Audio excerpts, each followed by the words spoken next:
Okay. I'll begin when I see, I guess that we've got some audience members. It's like parents might just be jumping into it.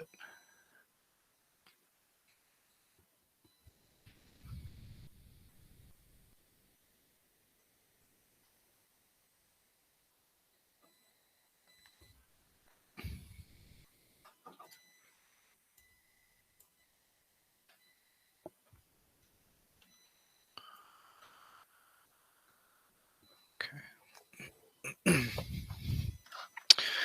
All right. Well, welcome to the presentation from Eligibility to Graduation and Beyond, presented by your OCPS Transition Services Department. Please look at the screen here if you need any translations.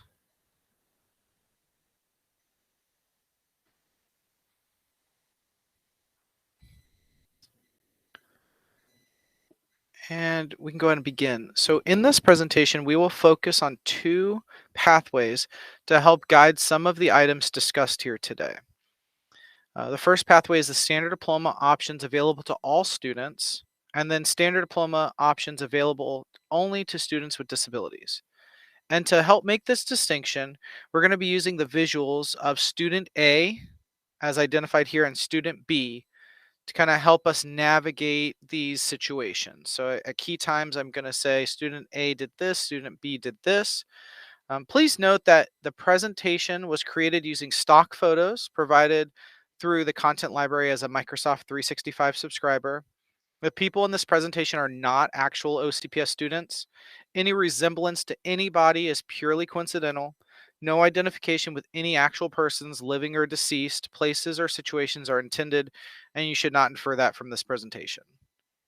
So with all that out of the way, let's go ahead and begin. I have a short little intro video to kind of explain the overview of what we're going to be talking about here today.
Okay, so as you gathered from that short video, we're going to be focusing specifically on transition-related milestones as a student becomes eligible and then moves on until they exit OCPS. So starting with eligibility in the early years, there are many ways that a student becomes eligible for ESE services. And the example provided today was starting with student A. This student A was identified through a process called MTSS. So MTSS, or multi-tiered system of support, is a process that helps students be successful with the least amount of interventions as possible. And through this process, it was found that student A had a specific learning disability and obtained an individualized education plan, what we call an IEP, to receive services through their zone school. Moving over to student B, student B was not reaching age-appropriate milestones, and the parents reached out to OCPS Pre-Diagnostic Intervention Services Department, or what we call PDIS, to evaluate their child. And through this process, student B was identified as having a disability and was able to obtain an IEP. They received services and started in a full-day pre-K program. Once student B moved through that pre-K program and entered kindergarten. Based on additional testing and instructional data, the IEP team determined intellectually disabled program was the best placement for the student. So now that they're eligible for ESE services, um, it's important to kind of note that a large focus of the IEP team during the early years, especially in elementary school, is on implementing specialized instruction, support services, accommodations, or modifications. The student needs to be successful in the least restrictive classroom setting.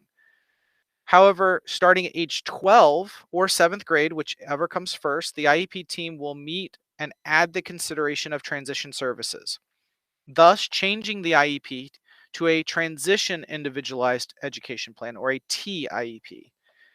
The big consideration of this newly established TIEP team is identifying the child's ability to self advocate and determine what, if any, the type of instruction the student would need to help them be active and effective participant at their own IEP meetings. A team will also begin discussing diploma pathways, designations, and the family will be provided information on several transition related services and community agencies. And we'll talk about some of those today. So at student A's TIEP meeting, the team looked at student, parent, and school completed self determination checklists, as well as student data, to determine that student A required instruction for self advocacy and self determination. This instruction was added to their TIEP and occurred during the school day. The TIEP team also determined that the student would continue on the 24 credit standard diploma pathway that's available to all students as they entered high school. Student A and their family also expressed interest in some of the career technical education courses offered as an option to help towards their future career goals. Given the CTE interest, the parents were also informed of other diploma pathways available to the student, such as the 18 credit Excel option and the CTE pathway that are available to all students, and the academic and employment competencies pathway that's only available to students with a disability. At student B's TIEP team meeting, the TIEP team looked at similar self determination checklists and student data and determined that student B also required instruction for self advocacy and self determination. This instruction was added to their TIEP and also occurred during the school day. The TIEP team decided that standard diploma via access points was the most appropriate option for their student when they entered high school. Upon reviewing many of the transition related services, student B's family expressed interest in vocational rehabilitation, which we often refer to as VR, and a pathway that leads to their student entering full-time employment and independent living after high school. Due to this interest, the TIEP team discussed post-high school programs provided by OCPS, which include the ESE Transition School and Magnolia at Bridges, which focus on specifically on work readiness skills. So moving from elementary into middle, and in the bulk of their middle school time, career exploration occurs for all students. During these opportunities, student A and student B learn more about what careers interested them, what education or training they might need, and how they might obtain a job in those career fields. In addition to what they learned in class, both students received extra instruction unique to their needs, including post high school options for students with disability, deferring the receipt of their diploma to access certain programs, certification programs, and opportunities that do not require college degrees. This additional focus on individualized career exploration and education, coupled with the specific instruction provided in self determination and self advocacy, laid the framework for student A and B to be more active participants at their own IEP team meeting as they reach the age of majority of 18 years old. The next big transition step occurs the year the student A and student B both turned 14, or before they enter high school, whichever comes first, when both students participate in a transition assessment. And this assessment gathers information to identify what courses of study each student needs to help them reach their employment and career goals. The TIEP team specifically discussed things like training education, employment, independent living skills, and transition services provided by OCPS and outside agencies, and develop a plan to ensure a smooth entry of support into high school. Starting with student A, along with their TIEP team, they developed career and employment goals focused around the desire to attend technical college. They utilized school-wide data and the results of their transition assessment, which shows that the student A was still struggling with self-determination and was unable to specify what career field to pursue. The TIEP team discussed CT courses offered at their zone high school, the possibility of dual enrollment in the later years, and the CTE diploma pathway. Additionally, the process of deferring the receipt of their diploma if needed to continue services to complete CTE industry certifications was explained to the family. The students still required specialized instruction and self determination, and a transition goal was developed to help student A further develop career and employment goals. Moving over to student B, along with their TIEP team, they determined that uh, standard high school diploma via access points with a focus on vocational education would lead them to career and employment goals for competitive employment after high school. High school courses were scheduled accordingly to allow for career education and job training necessary to meet graduation requirements, and provided the option to defer receipt of their diploma to continue to participate in a work study program after high school. Moving into high school, just like the early years of elementary school, during the early years of high school, a large focus is placed on academic success and meeting the requirements for graduation. So, starting with again with student A, with the accommodations and ESC services, student A was having moderate success when it came to completing coursework in the general education classroom and was maintaining a 2.5 GPA. However, when it came to testing data, scores continue to show discrepancy of what the student was able to do in the classroom and their performance versus their performance and the results of their standardized assessments. This allowed the TIEP team to submit waivers to remove the results of some of their statewide standardized assessments in the eligible academic courses. This enabled student A to effectively satisfy their graduation testing requirements. Importantly, student A also continued to participate in yearly transition assessments, and through these assessments and additional school-wide data, a need um, uh, several transition-related needs were discovered. So student A was then enrolled in High School High Tech, which is a program that utilizes transition planning as the course of study to provide transition-related instruction and to help prepare them for success in meeting their post-secondary goals. Moving over to student B, paired with the accommodations, modifications, and their support services, they succeeded in their academic and career courses via access points and successfully passed their FSAA or Florida Standard Alternative Assessments. They were learning many independent living skills, preparing for career, and were especially looking forward to the time when they could participate in community based vocational education, which is a class that allows students to learn job skills off the school campus at a local business. After applying to and becoming a client with vocational rehabilitation or VR, student B took advantage of opportunities to work on pre employment transition services or skills and even earn some money doing that through VR in work based learning experiences. They also learned about many community agencies, educational programs, and post high school options through community based instruction, which are day trips directly linked to course standards. So, moving into the final years of high school, with many of the graduation requirements met, which are predominantly academic, the focus of the TIEP in the final years shifts into preparing students for independence as an adult. Specifically designed instruction addresses the barriers keeping student A and student B from reaching their post secondary goals. Through this instruction provided by the High School High Tech program, student A learned more about community resources available to them and began working with vocational rehabilitation too.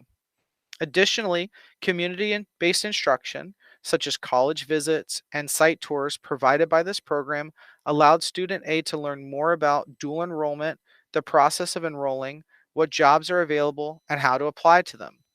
With help from their high school tech teacher, student A applied and began participating in dual enrollment their senior year. Moreover, the instruction provided by this class provided student A important workplace competencies training, instruction in independent living skills, and allowed them to create a comprehensive personal career plan. In just the 2 years spent in this program, student A went from being undecided to mapping out the steps they needed to take to be successful after high school. Moving over to student B, during the later years of high school, student B continued taking courses to meet graduation requirements, which included community based vocational education, which allowed them to leave campus 4 days a week for 2 class periods to learn work skills at a local business. After visiting several of the post high school programs offered through OCPS, in their junior year of high school, they decided to apply to Bridges at Magnolia at the beginning of their senior year and continue to learn employability and independent living skills.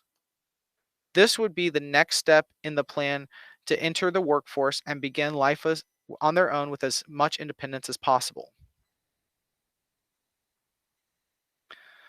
Next up is employment goals. So, student A's employment and career goal included the desire to complete their industry certification criteria through dual enrollment and use this earned college credit to continue with technical school as an adult.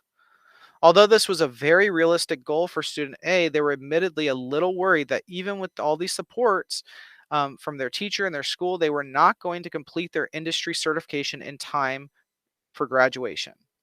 However, student A recalled that they could defer the receipt of their diploma if needed to complete this industry certification for college credit.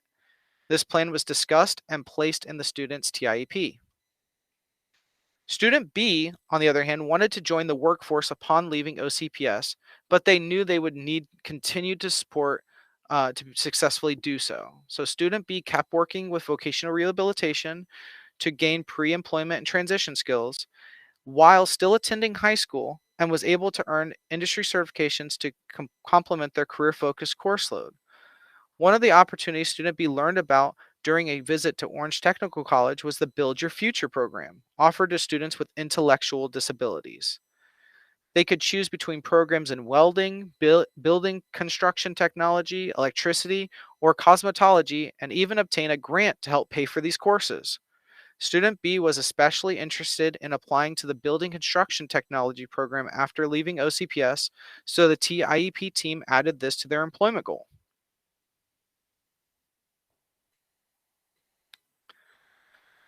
So this is where we start talking about deferment, and it's important to understand that deferring the receipt of a diploma does not mean the student has not met graduation requirements. It is actually the opposite. A student must meet all graduation requirements to defer their diploma. They will just not take physical possession of their diploma, so they can continue to receive specially outlined services and instruction. Students can elect to take possession of their diploma at any time to end their deferment, or deferment will end automatically the semester the student turns 22 years old. And importantly, students deferring receipt of their diploma will not be limited in any way from participating in any activities with their graduating class, such as walking at graduation.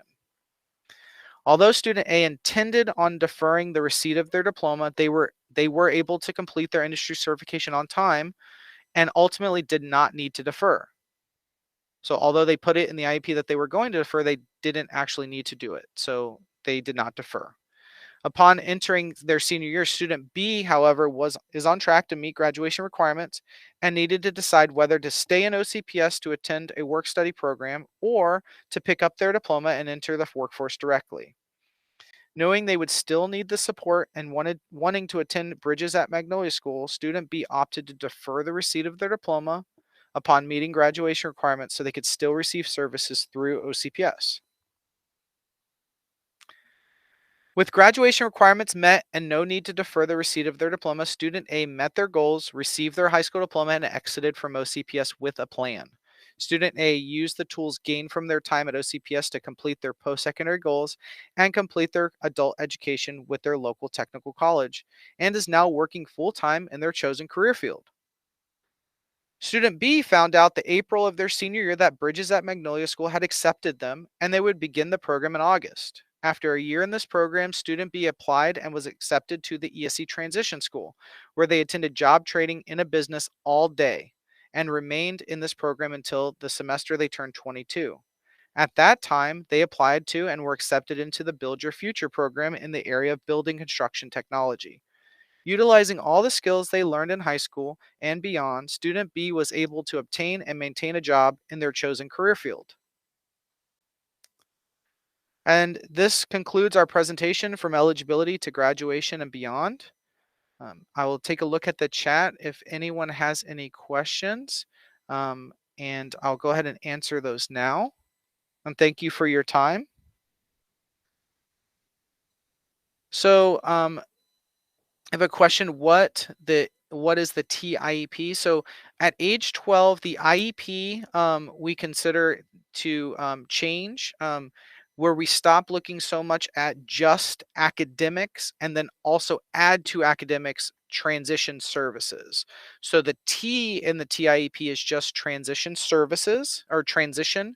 So it becomes from a IEP to a TIEP, and that's where we start to now incorporate at age 12 transition things. So at age 12 something is included, then at age 14 something's included, and the ultimate goal is to move a student to be able to with instruction and supports from the school to have self advocacy, to be able to help them become more involved in their IEP process, to help them develop a transition plan with employment and career goals.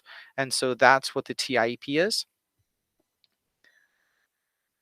Yes. So and to elaborate on the next part, so the question was transition IEP, right? Should most ESE students have this meeting in seventh grade?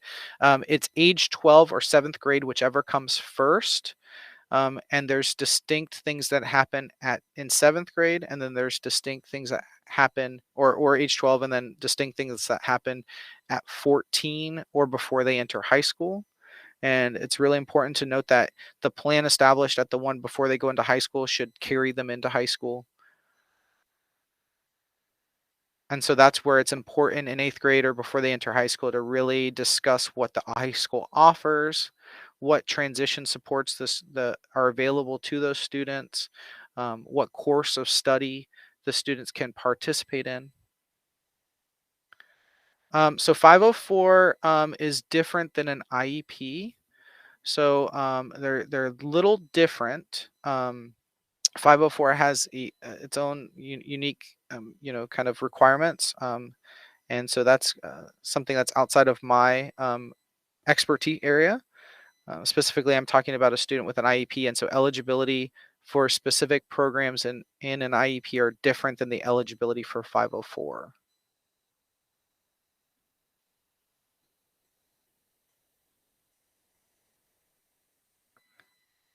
Generally speaking, though, a lot of the accommodations that a student would get with an IEP, a student can also get with a 504, although the eligibility and some of the additional things are different. So um, you'd have to reach out to somebody who's more familiar with the 504 eligibility process, because it's a different process than the IEP eligibility. So if I haven't had this meeting with a school and my almost 13-year-old, what do I do?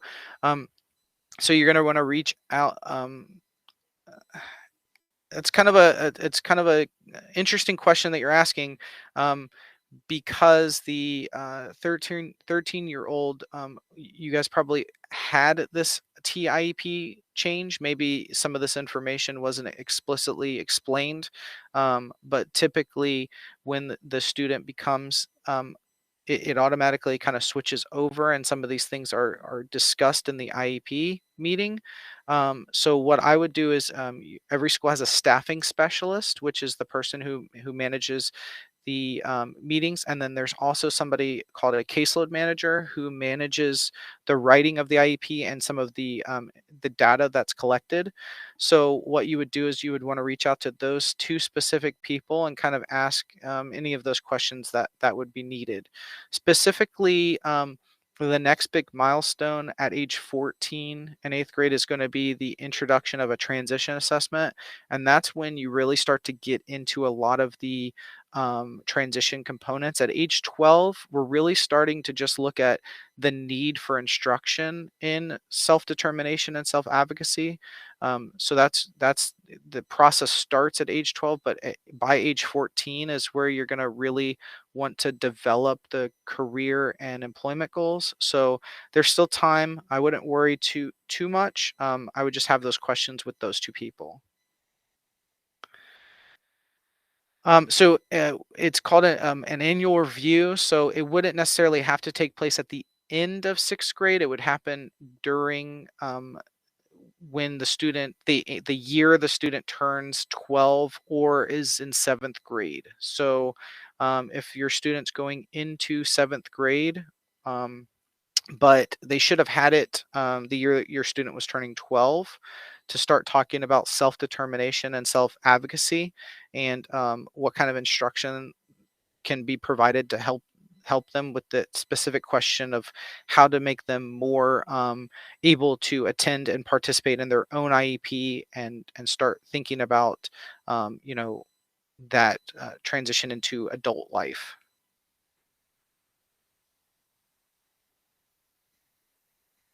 And again, those two people you'd want to reach out to at your specific high school are your staffing specialist, and every school has one, and your child's caseload manager or whoever is collecting the data and making sure that IEP is being followed.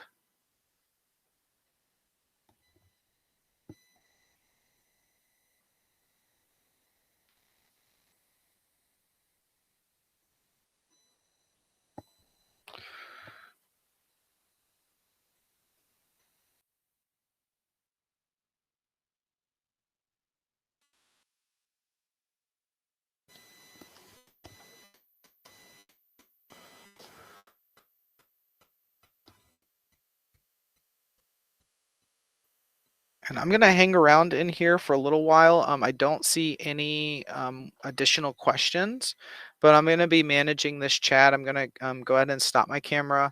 I'm gonna manage this chat, and I'll pop back on if there are any questions. But thank you so much for anyone who's still out there listening. And again, I'll manage the chat if I see any more questions and pop back on.